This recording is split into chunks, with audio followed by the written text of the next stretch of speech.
прошла за 2 года до рождения. И я верю, что она всегда рядом со мной.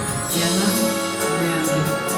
И у каждого из вас есть свой ангел-хранитель, который молится за вас, оберегает вас. Любите своих близких, берегите себя. И еще раз всех с праздником.